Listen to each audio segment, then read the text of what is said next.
Oh nggih. Terus biasanya tujuan-tujuan sing napa berziarah ke mriki niku biasane nopo? Nggih, napa nggih wonten sing nggih tahlil niku kan biasane kan napa rombongan el benten tahlil. Berarti kathah nggih, Pak? Nggih kathah. Kadang-kadang nek hari-hari ngeten iki kan biasane kan ram. Cuman kan enten Covid iki. Berarti niki lagi sepi ngono. Sepi.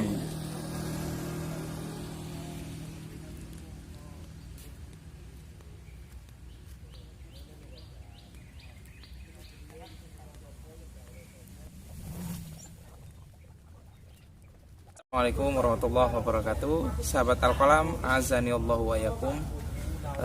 Ini adalah ekspedisi pertama tim Al-Qalam. Insyaallah pada kali ini kita akan mencoba menelisik lebih dalam makam Sunan Geseng. Jadi siapa Sunan Geseng? Nantikan berikutnya, penjelasan berikutnya.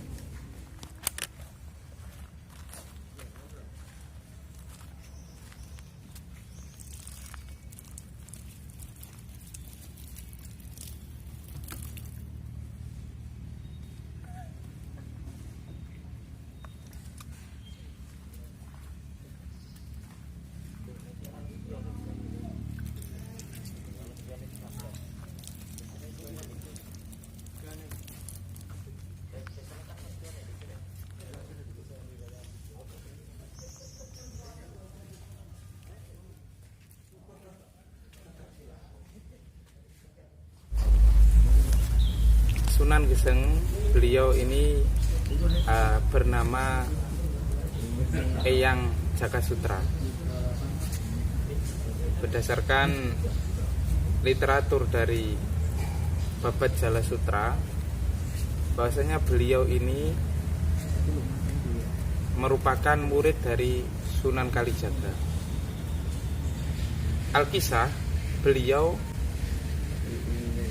ingin berguru kepada Kanjeng Sunan Kalijaga, dan kemudian Sunan Kalijaga berpesan kepada beliau agar menunggu tongkat beliau di sebuah hutan.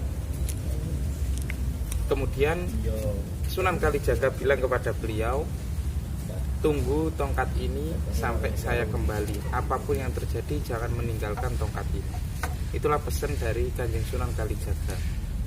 Dan kemudian pesan itu dipegangi oleh Ki Jakasutra pada saat itu.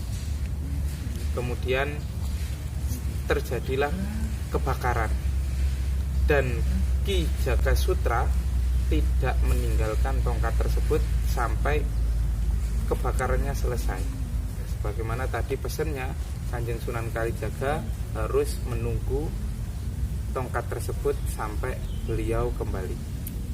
Kita tidak boleh mempercayai kisah tersebut 100%, karena kisah tersebut belum tentu kebenarannya. Karena itu kisah tersebut harus kita tinjau berdasarkan Al-Quran dan Sunnah Rasulullah SAW, kemudian dengan pemahaman para ulama-ulama yang muktabar, ulama-ulama ahlu sunnah wal jamaah. Jadi ketika ada kisah seperti itu, maka jangan kita percaya 100%. Entah kebenarannya wallahu alam benar apa tidak kisah tersebut, tapi yang perlu kita garis bawahi di sini, kita sekarang berada di suatu tempat di atas bukit yang di sini banyak sekali hutan-hutan yang dipercaya ini merupakan makam dari Sunan Geseng, murid daripada Sunan Kalijaga.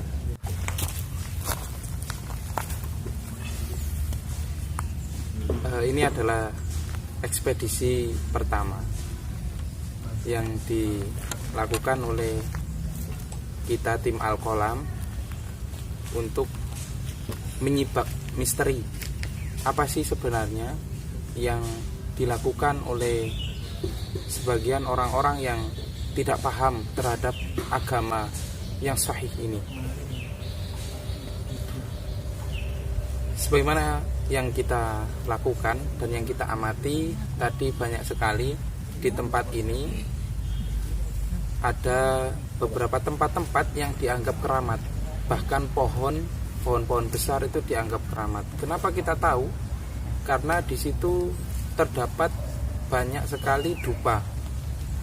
Kalau kita lihat di dalam makam juga, makam di situ di samping ada dupa, kemudian ada bunga, kemudian di situ juga ada Al-Quran,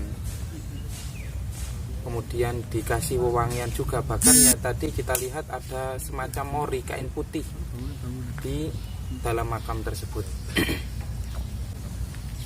Di dalam literatur yang kita jumpai, sebagaimana dinukilkan oleh Syekh Sa'ad bin Sa'id Ahmad Abduh hafizallahu ta'ala dalam kitab beliau Usulus Sihr, pondasi ilmu-ilmu sihir. Di situ beliau menyebutkan sebagian perkataan ulama salaf di antara cara untuk mendatangkan khodam jin, yaitu dengan cara-cara seperti ini: memakai wewangian, kemudian memakai kain-kain tertentu yang kemudian dikasih minyak-minyak tertentu, dan kemudian dikasih wewangian berupa bukhur, dibakarkan bukhur, yakni kemenyan. Ini merupakan di antara cara yang bisa mendatangkan jin.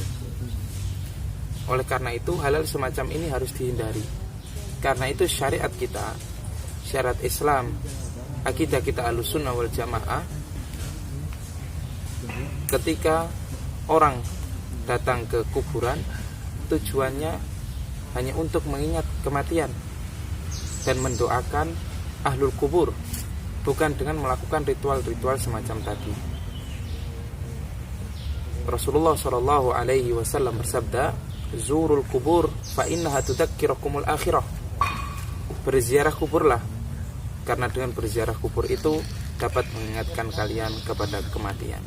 Jadi datang ke kuburan tidak ada maksud yang lain, melainkan supaya agar kita ingat mati, dan yang kedua supaya kita mendoakan ahlul kubur atau penghuni yang ada di kubur tersebut. Jangan sampai ada ritual-ritual semacam tadi, membakar dupa, kemudian menyiapkan wewangian, terus kemudian di situ tadi juga kita lihat adanya bunga kenanga. Ini tidak boleh. Dan kalau kita lihat tadi di samping saya yang tadi ada tulisan pasujudan, itu di situ juga tidak lepas dari hal itu. Itu dipercaya merupakan tempat yang dulunya pernah dipakai oleh Kanjeng Sunan Geseng melakukan ritual ibadah kepada Allah Subhanahu wa taala.